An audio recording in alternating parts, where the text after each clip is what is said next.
This channel does not promote any violent, harmful, or illegal activities. All content provided by this channel is meant for an educational purpose only. দেখছেন টিভি9 বাংলা রনিপা রয়েছে আপনাদের সঙ্গে। আর অত্যন্ত সক্রিয় police গোয়ালপুকুরের খবরে প্রথম নজর রাখবো, কারণ গোয়ালপুকুরে পুলিশকে গুলিকাণ্ডে ধৃত সাজ্জাকের একজন সহযোগী, পুলিশের জালে ধৃত শেখ হজরত। আমাদের সহকর্মী সায়ন্ত এই মুহূর্তে রয়েছেন আমাদের সঙ্গে। সায়ন্ত, তোমার কাছে সরাসরি চলে যাবো যে এই যে হজরত যাকে পুলিশ ধরলো, জালে যাকে তোলা হয়েছে, একে কোথা থেকে ধরা হয়েছে, কিভাবে সাজ্জাককে সাহায্য করেছিল?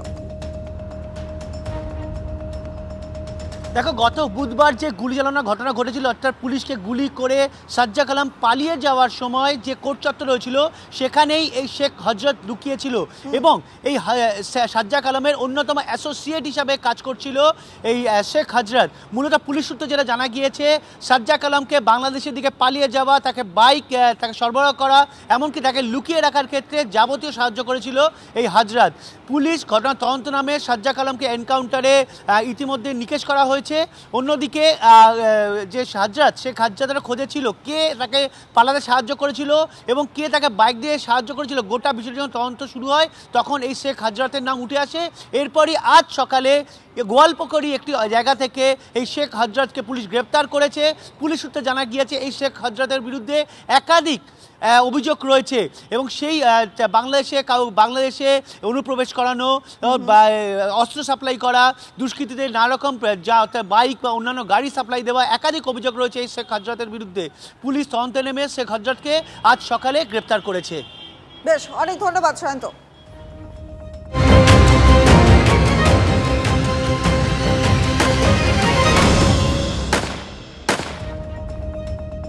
কুয়াশা ঘেরা সকালে তোলপাড় ফেলে দেওয়া কাণ্ড, বাংলায় এবার এনকাউন্টার। বুধবার পুলিশকে গুলি করে চম্পট, আর এদিন পুলিশের গুলিতেই নিহত সাজ্জাক আলম। বাংলাদেশ ঘেঁষা গোয়ালপুকুর সীমান্তে খতম খুনের আসামি। পুলিশের ওপর 3 থেকে 4 রাউন্ড গুলি চালিয়ে বাংলাদেশে পালানোর ছক ছিল। সূত্রের খবর বলছে যে এই যে সাজ্জাকের যে অপারেশন, এই অপারেশনে 2 জন এনকাউন্টার স্পেশালিস্ট ছিলেন। সাজ্জাকের সঙ্গীর খোঁজে রয়েছে এখন পুলিশ। যদি কোনো ক্রিমিনাল পুলিশ ফোর্সের উপরে গুলি চালাবে, যদি একটা গুলি চালাবে আমরা চারটা গুলি চালাবো। আমরা এটা প্রতিবদ্ধ আছি অ্যান্ড উইল ডু ইট। পুলিশের উপর একটা গুলি চললে পাল্টা 4টে গুলি চালাবে পুলিশ। পাঞ্জিপাড়ায় গুলিবিদ্ধ পুলিশ কর্মীদের দেখার পর রাজীব কুমারের এমনই হুঁশিয়ারি 2 দিনের মধ্যে। গোয়ালপুকুরে এনকাউন্টারে খতম সাজ্জাক আলম। পুলিশকে গুলি করে বিহারে পালিয়ে যায় সাজ্জাক এবং তারপর নেপালে পালানোর ছক কষে, আর সেখানেই বিপত্তি।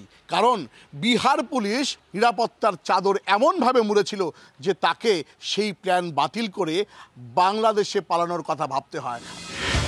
বুধবার বিকেলে আদালত থেকে জেলে নিয়ে যাওয়া হচ্ছিল সাজ্জাক আলমকে। পাঞ্জিপাড়া এলাকায় আচমকা পিস্তল বার করে 2 পুলিশ কর্মীকে গুলি করে উধাও হয়ে যায় খুনের মামলায় বিচারাধীন বন্দী। অভিযুক্তর খোঁজে শুরু হয় জোর তল্লাশি। এরই মধ্যে উত্তরবঙ্গে পৌঁছে যান খোদ রাজ্য পুলিশের ডিজি। সতর্ক করা হয় বিহার পুলিশ, অন্যান্য জেলাগুলিকেও। এরই মধ্যে শনিবার কুয়াশা ঘেরা সকালে শুরু হয় অপারেশন। ডিআইজি রায়গঞ্জ রেঞ্জের নেতৃত্বে অভিযানে নামে পুলিশ বাহিনী। পুলিশ সূত্রে খবর, নদীর আলপথ দিয়ে পালানোর চেষ্টা করে সাজ্জাক।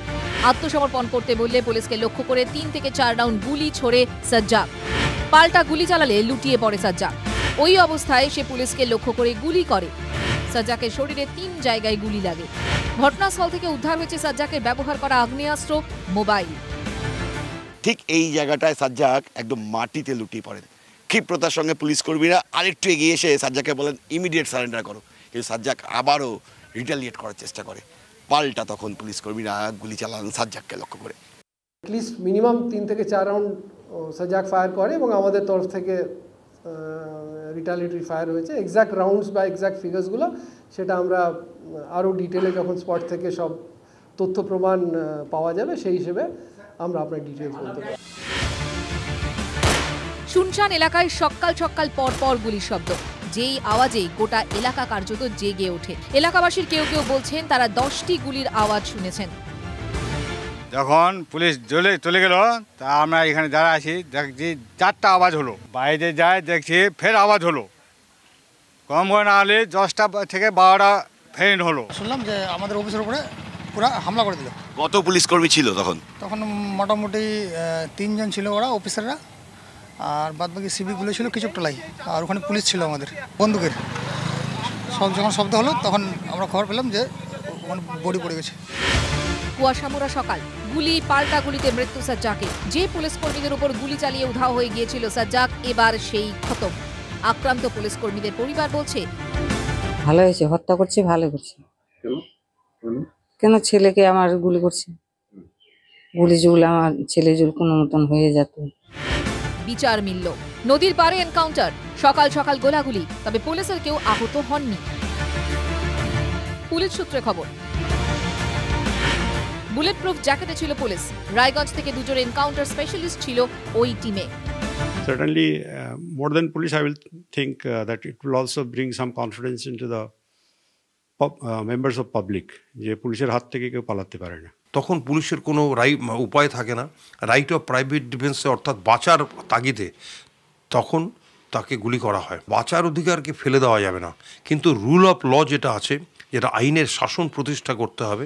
মনস্তত্ত্বের দিক থেকে বলতে গেলে যখন আমার পুলিশ ফোর্সকে অ্যাটাক করা হচ্ছে তখন আমাদের মধ্যে একটা জিঘাংসা জন্মায় এবং তখন আমরা দেখাতে চাই যে কতটা আমরা সক্রিয়। তবে সাজ্জাকের সহযোগী যে তার কাছে জেলে অস্ত্র পৌঁছে দিয়েছিল, সেই আব্দুল হোসেন এখনো অধরা। প্রশান্তি চৌধুরী ও রূপক ঘোষের রিপোর্ট, TV9 বাংলা। এবার ডোমকলের দিকে নজর রাখবো। ডোমকলে পুলিশকে পিটিয়ে বন্দি ছিনতাইয়ে ধৃত এক প্রাক্তন তৃণমূলের প্রধানের পর এবার গ্রেফতার তার স্বামী। আরো ডিটেল জানবো, আমাদের সহকর্মী কৌশিক এই মুহূর্তে রয়েছেন আমাদের সঙ্গে। কৌশিক,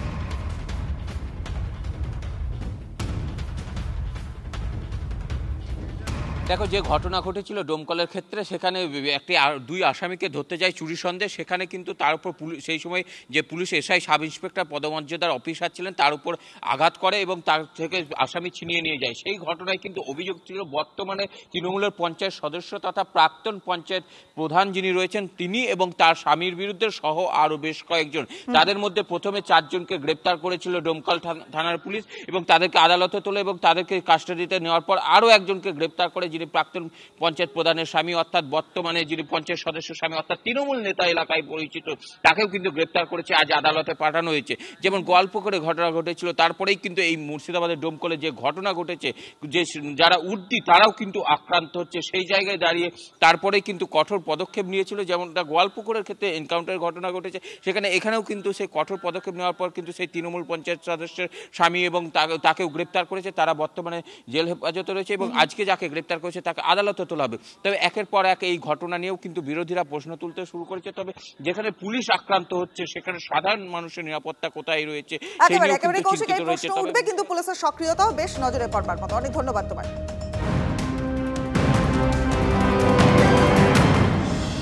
পুলিশের উপরে গুলি চালানোর 3 দিনের মধ্যেই এনকাউন্টারে খতম হলো সাজ্জাক। তৃণমূল কর্মী খুনের 1 সপ্তাহের মধ্যে গ্রেফতার কালিয়াচকের ত্রাস জাকির।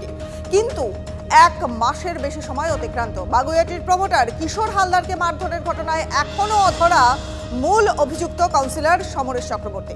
এদিকে পুলিশের গুলিতে প্রাণ হারালো সাজ্জাক। 2 দিনের মাথায় ধরা পড়ে গেল মালদায় তৃণমূল কর্মী খুনে মূল অভিযুক্ত জাকির। তবে কি বেছে বেছে সক্রিয়তা দেখাচ্ছে পুলিশ? প্রভাবশালী বলেই কি ছাড় তৃণমূল কাউন্সিলরকে? পুলিশের ভূমিকায় প্রশ্ন প্রমোটার কিশোর হালদারের। 1 মাস 4 দিন অতিক্রম হলো। মূল অভিযুক্ত তোলাবাজ councillor Samaresh Chakraborty, Bidhannagar municipal corporation 9 নম্বর ওয়ার্ড, এখনো পর্যন্ত ধরা পড়ল না। এদিকে বড় বড় আসামি ধরা পড়ে যাচ্ছে, কিন্তু এদিকে সমরেশের নেতৃত্বে যে রিভলভারের বার দিয়ে মাথায় মেরে মাথা ফাটিয়ে দিল, তোলা চাইলো, টাকাও দিলাম, অথচ সে এখনো পর্যন্ত ধরা পড়ল না। প্রভাবশালী কাউন্সিলর বলে এখনো পর্যন্ত সে ধরা পড়ছে না। খুব চিন্তিত, আতঙ্কিত। আজকে আমি আবার বাগুইয়াটি থানায় যাব, কেসের কতদূর মুভমেন্ট কি হচ্ছে সেটা জানার জন্য। পুলিশ তো আমাকে ভরসা দিচ্ছে যে খুব তাড়াতাড়ি ধরবে, কিন্তু আমি এখনো পর্যন্ত সেরকম কিছু পাইনি বা দেখতে পাচ্ছি না, যত সময় না মূল অভিযুক্ত সমরেশ চক্রবর্তী অ্যারেস্ট হবে। নজর রাখবো পরের খবরে। সিভিক ভলেন্টিয়ার সঞ্জয়কে যেদিন দোষী সাব্যস্ত করলো আদালত, ঠিক সেই দিনই আবার কাঠগড়াতে পুলিশ। কোচবিহারে পুলিশের মারে মহিলার মৃত্যুর অভিযোগ দেখুন। 15ই জানুয়ারি আদালত থেকে ফেরার পথে উত্তর দিনাজপুরের পাঞ্জিপাড়ায় পুলিশকে গুলি করে চম্পট দিয়েছিল খুনের মামলার আসামি। শনিবার ভোরবেলায় গুলি পাল্টা গুলিতে খতম সেই দুষ্কৃতী সাজ্জাক আলম। রায়গঞ্জে পুলিশি এনকাউন্টার নিয়ে যখন সরগরম রাজ্য রাজনীতি, তখন পুলিশের মারে মহিলার মৃত্যুর অভিযোগে তপ্ত পাশের জেলা কোচবিহার।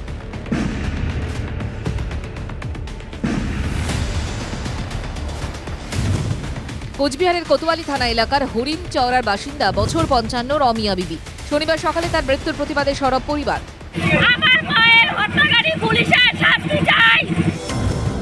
জানা গিয়েছে, হরিণ চওড়া বাদ এলাকায় আমজাদ আলীর দোকান রয়েছে।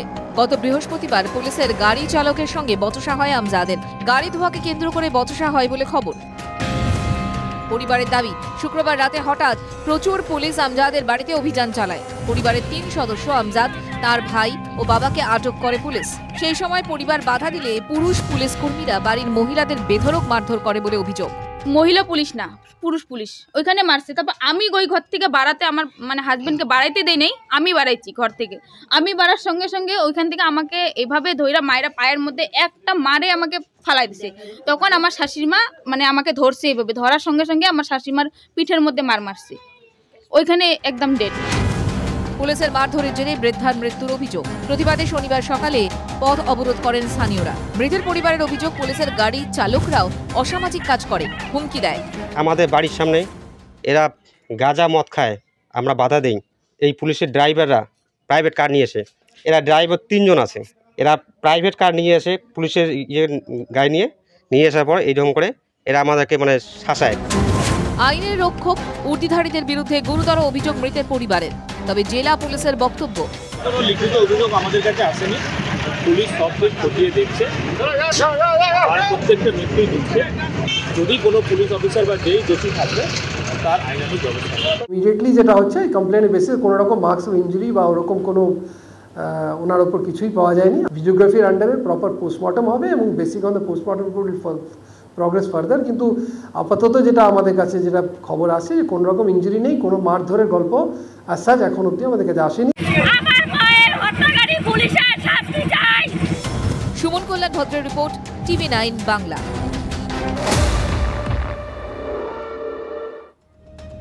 আগামীকাল তিলোত্তমার ধর্ষণ খুন কাণ্ডের সাজা ঘোষণা। গতকাল সঞ্জয় রায়কেই দোষী সাব্যস্ত করেছে শিয়ালদা আদালত। বিএনএসের 3টে ধারায় দোষী সাব্যস্ত করা হলো সঞ্জয়কে। কাল বেলা 12:30টায় শুনানির পর সাজা ঘোষণা। সঞ্জয়ের সর্বোচ্চ শাস্তি হতে পারে মৃত্যুদণ্ড।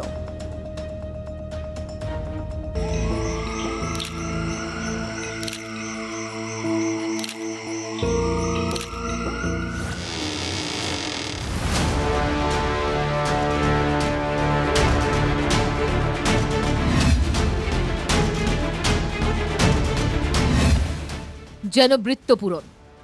তিলোত্তমা ধর্ষণ খুনের 162 দিনের মাথায় দোষী সাব্যস্ত হল সঞ্জয় রায়। জঘন্যতম যে অপরাধ গোটা দেশকে নাড়িয়ে দিয়েছিল, যে ঘটনার সুবিচারের দাবিতে মানুষ স্বতঃপ্রণোদিত হয়ে দলে দলে পথে নেমেছিলেন। একবার ফিরে দেখা যাক সেই আরজিকর কাণ্ড।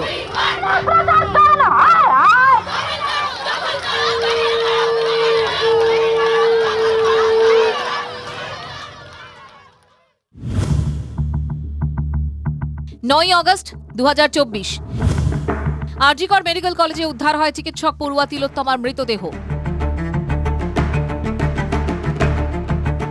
10ই আগস্ট, ঠিক একদিন পরে ধর্ষণ খুনের অভিযোগে গ্রেফতার করা হয় কলকাতা পুলিশের সিভিক ভলেন্টিয়ার সঞ্জয় রায়কে। এর 2 দিন পরে 12ই আগস্ট আরজিকরের তৎকালীন অধ্যক্ষ সন্দীপ ঘোষ স্বাস্থ্য ভবনে গিয়ে ইস্তফা দেন। সেদিন বিকেলে নির্যাতিতার বাড়িতে গিয়ে যথাযথ পদক্ষেপের আশ্বাস দেন মুখ্যমন্ত্রী।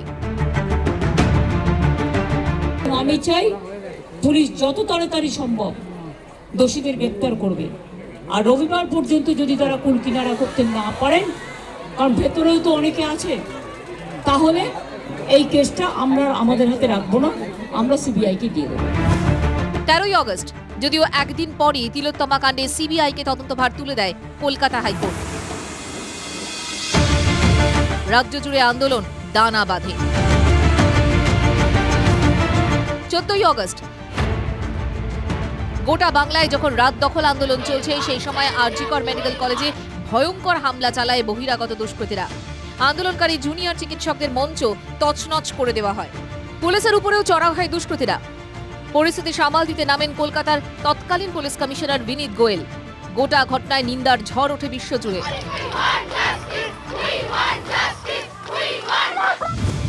18ই অগস্ট শতপ্রণোদিত মামলা দায়ের হওয়ার প্রেক্ষিতে চিকিৎসকদের নিরাপত্তা নিয়ে উদ্বেগ প্রকাশ করে সুপ্রিম কোর্ট। প্রশ্ন ওঠে রাজ্য সরকারের ভূমিকা নিয়ে। 20শে অগস্ট রাজ্য সরকারের কাছে এই মামলার স্ট্যাটাস রিপোর্ট তলব করে সর্বোচ্চ আদালত। পরের দিন 21শে অগস্ট আদালতের নির্দেশে আরজিকরের নিরাপত্তায় মোতায়েন করা হয় সিআইএসএফ। এরই মধ্যে টানা 2 সপ্তাহ জিজ্ঞাসাবাদের পর আরজিকর মেডিকেল কলেজে দুর্নীতির অভিযোগে 2রা সেপ্টেম্বর আরজিকরের প্রাক্তন অধ্যক্ষ সন্দীপ ঘোষকে গ্রেফতার করে সিবিআই। 3রা সেপ্টেম্বর ধর্ষণ খুনের মামলায় দ্রুত বিচারের লক্ষ্যে বিধানসভায় পাশ হয় রাজ্য সরকারের আনা অপরাজিতা বিল। ওই দিনই তৎকালীন সিপি বিনীত গোয়েলের ইস্তফার দাবিতে শিরদাঁড়া হাতে লালবাজার অভিযানে নামেন জুনিয়র চিকিৎসকেরা। বিনীত গোয়েলের সঙ্গে দেখা করে তার হাতে প্রতীকী শিরদাঁড়া তুলে দেয় আন্দোলনকারীদের প্রতিনিধি দল। কিন্তু স্বাস্থ্য সচিব ও পুলিশ কমিশনারের অপসারণ সহ একাধিক দাবি পূরণ না হওয়ায় 10ই সেপ্টেম্বর থেকে স্বাস্থ্য ভবনের সামনে অবস্থান শুরু করেন জুনিয়র ডাক্তাররা। সমাধান সূত্র খুঁজতে 12ই সেপ্টেম্বর নবান্নে জুনিয়র ডাক্তারদের বৈঠকে ডাকা হয়, কিন্তু লাইভ স্ট্রিমিং সহ একাধিক ইস্যুতে বৈঠকই ভেস্তে যায়। 14ই সেপ্টেম্বর বৃষ্টি ভেজা দুপুরে জুনিয়র চিকিৎসকদের অবস্থান মঞ্চে হাজির হন খোদ মুখ্যমন্ত্রী। জুনিয়র চিকিৎসকদের সঙ্গে তিনি কথা বলেন, বৈঠকে আহ্বান জানান। সেদিনই জানা যায় তিলোত্তমা ধর্ষণ খুনের মামলায় প্রমাণ লোপাটের অভিযোগে সন্দীপ ঘোষ ও টালা থানার তৎকালীন ওসি অভিজিৎ মণ্ডলকে গ্রেফতার করেছে সিবিআই। 14ই সেপ্টেম্বর সন্ধ্যায় মুখ্যমন্ত্রীর কালীঘাটের বাড়িতে যায় জুনিয়র চিকিৎসকদের প্রতিনিধি দল। বৃষ্টির মধ্যে দীর্ঘ সময় অপেক্ষার পর সেই লাইভ স্ট্রিমিং ইস্যুতেই ভেস্তে যায় বৈঠক। 16ই সেপ্টেম্বর পুলিশ কমিশনার পদ থেকে সরানো হয় বিনীত গোয়েলকে।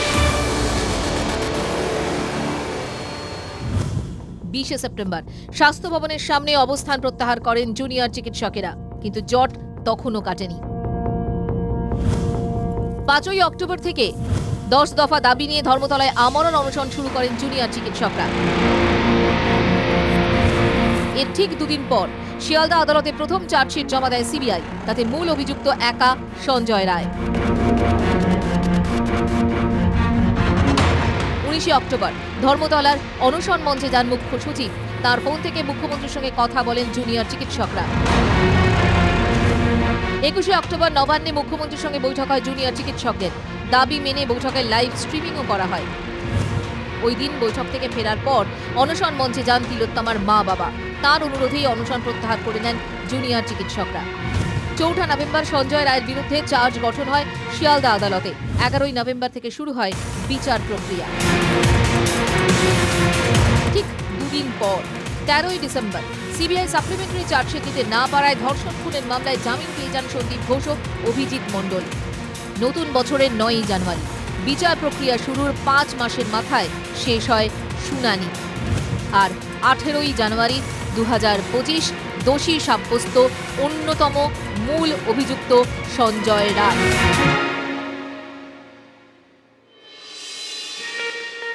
Bureau report, TV9 Bangla.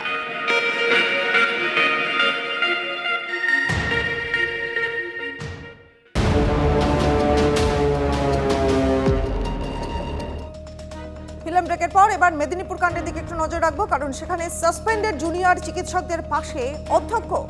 পিজিটিদের বিরুদ্ধে স্বাস্থ্য ভবনে তোলা গাফিলতির অভিযোগে প্রশ্নের মুখে দাঁড় করিয়ে দিলেন খোদ অধ্যক্ষই। কি অধ্যক্ষের তরফ থেকে কি বলা হচ্ছে জানবো। আমাদের সহকর্মী সৌরভ দত্ত এই মুহূর্তে রয়েছেন আমাদের সঙ্গে। সৌরভ, দেখো, জুনিয়র চিকিৎসকরা মেদিনীপুর মেডিকেল কলেজে কর্মবিরতি শুরু করে দিয়েছেন। এরই মধ্যে অধ্যক্ষ জুনিয়র চিকিৎসকদের যে একটা যে চিঠি, সেই চিঠিতে অধ্যক্ষের যে শিলমোহর রয়েছে সেটা নিয়ে তৈরি হয়েছে বিতর্ক। সেই চিঠির বক্তব্য হচ্ছে যে এনএমসির গাইডলাইন মেনে সিনিয়রদের সুপারভিশনেই সাসপেন্ডেড 7 জন জুনিয়র চিকিৎসক ঘটনার দিন রাতে অপারেশন করেছে এবং সেই যে ডিএমপি কে লেখা এবং তাদের অধ্যক্ষ কিন্তু শিলমোহর দিয়েছেন, অধ্যক্ষ সেখানে সেটাকে ফরওয়ার্ড করেছেন। অর্থাৎ অধ্যক্ষের সম্মতি এই বয়ানের সঙ্গে রয়েছে এমনটাই মনে করছেন চিকিৎসক একাংশ, যে কোথাও গিয়ে জুনিয়র চিকিৎসকদের বক্তব্যের সঙ্গে সহমত পোষণ করছেন অধ্যক্ষ মিলে তিনি এই বয়ান ফরওয়ার্ড করতেন না। যদি আরেকাংশের বক্তব্য হচ্ছে যে অধ্যক্ষ জাস্ট ফরওয়ার্ড করে দায়িত্ব সেরেছেন, কিন্তু সেখান থেকেও প্রশ্ন উঠছে যদি অধ্যক্ষের সম্মতি নাই থাকবে তাহলে তিনি সেখানে তার নামের শিলমোহর কেন সেই বয়ানের উপর পড়লো। বিশেষজ্ঞ যে বয়ান স্পষ্টই রাজ্য প্রশাসনের যে বক্তব্য ছিল যে সিনিয়র চিকিৎসকরা অনুপস্থিত ছিলেন, সেই বক্তব্যকে প্রশ্নের মুখে দাঁড় করাচ্ছে। কারণ যদি সুপারভিশন ছিল তাহলে অনুপস্থিতি এই দুটো জিনিস কন্ট্রাডিক্ট করছে, এই দুটো জিনিস একসঙ্গে হতে পারে না। একেবারে বুঝতে পারছি, তুমি নজর রাখো। অনেক ধন্যবাদ তোমায়। যারা সেদিন ওখানে দায়িত্বে ছিলেন মেদিনীপুরে, তারা কিন্তু তাদের দায়িত্ব যদি সঠিকভাবে পালন করতেন তাহলে কিন্তু এই মাকে বাঁচানো যেত, সন্তানকেও বাঁচানো যেত। 12 জনকে সাসপেন্ড করে দেওয়া হলো। কেউ যদি মনে করেন তার দায়িত্বটা পালন করবেন না, সেটা কি আপনারা কোনোভাবে জাস্টিফাইড করতে পারেন? যারা সেদিন ওখানে দায়িত্বে ছিলেন মেদিনীপুরে, তারা কিন্তু তাদের দায়িত্ব যদি সঠিকভাবে পালন করতেন তাহলে কিন্তু এই মাকে বাঁচানো যেত, সন্তানকেও বাঁচানো যেত। 12 জনকে সাসপেন্ড করে দেওয়া হলো। কেউ যদি মনে করেন তার দায়িত্বটা পালন করবেন না, সেটা কি আপনারা কোনোভাবে জাস্টিফাইড করতে পারেন? আমরা যোগাযোগ করেছি চিকিৎসক সংগঠনের নেতা ডক্টর সুবর্ণ গোস্বামী এই মুহূর্তে রয়েছেন আমাদের সঙ্গে। Doctor Goswami, TV nine Bangla আপনাকে স্বাগত। দেখুন, এই প্রসূতি মৃত্যুর ঘটনা, সেখানে জুনিয়রদের কোনো গাফিলতি ছিল না। এনএমসির গাইডলাইন মেনে সিনিয়রদের তত্ত্বাবধানে কাজ করছিলেন 7 জন পিজিটি। ঠিক এই ধরনেরই তথ্য উঠে আসছে। তাহলে মেদিনীপুর কাণ্ডে এই যে সাসপেন্ডেড জুনিয়র চিকিৎসক, তাদের পাশেই কি অধ্যক্ষ দাঁড়ালেন? দেখুন, দাঁড়াতেই হবে। যে কোনো হচ্ছে যে শুভবুদ্ধি সম্পন্ন মানুষ যারা কোনো বায়াস নয়, ভিন্ডিকটিভ অ্যাটিটিউড নিয়ে যারা থাকছেন না, তারা হচ্ছে যে জুনিয়রদের পাশে দাঁড়াচ্ছেন। আমরাও দাঁড়াচ্ছি। জুনিয়র সিনিয়র বিষয় নয়, ব্যাপারটা হচ্ছে যে পুরো সিস্টেম যেখানে সিনিয়র ডাক্তার যথেষ্ট সংখ্যায় দিতে পারছে না, এতগুলো শূন্য পদ রয়েছে, সিস্টেম যেখানে হচ্ছে যে উন্নত মানের ভালো গুণমানের ওষুধ স্যালাইন সাপ্লাই দিতে পারছে না, সেখানে কয়েকজন জুনিয়র সিনিয়র ডাক্তারকে বলির পাঠা করা, মানে হচ্ছে যে ভিন্ডিকটিভ অ্যাটিটিউড নিয়ে যেহেতু চিকিৎসকরা এতদিন ধরে প্রতিবাদ করেছে, অভয়ার আন্দোলনের পথে নেমেছে, দুর্নীতির বিরুদ্ধে বুক খুলেছে, তাই তাদেরকে যেন তেন প্রকারে তাদেরকে বিরুদ্ধে প্রতিশোধ নিতে হবে। এই যে প্রতিশোধ স্পৃহা নিয়ে যারা গেছেন তারা একরকম ভাবে দেখেছেন। আমরা বলছি না আরো তদন্ত করা হোক। শুধু আমরা হচ্ছে joint platform of doctor West Bengal থেকে যেমন বলেছি, জুনিয়র ডাক্তারদের সংগঠন যেমন বলেছে, গতকাল দেখলাম বেঙ্গল আইএমএ তারাও বলেছে একই কথা, আজ প্রিন্সিপালও বলছেন। স্বাভাবিকভাবেই হচ্ছে যে এটা বোঝা যাচ্ছে যে সরকারের যে প্রশাসনের একটা প্রতিহিংসামূলক আচরণের প্রকাশ হয়েছে এই জুনিয়র ডাক্তারদের উপরে শাস্তি। একেবারে আপনার কথা একেবারেই পরিষ্কার। চিকিৎসক সুবর্ণ গোস্বামী এই মুহূর্তে ছিলেন আমাদের সঙ্গে। অনেক ধন্যবাদ আপনাকে।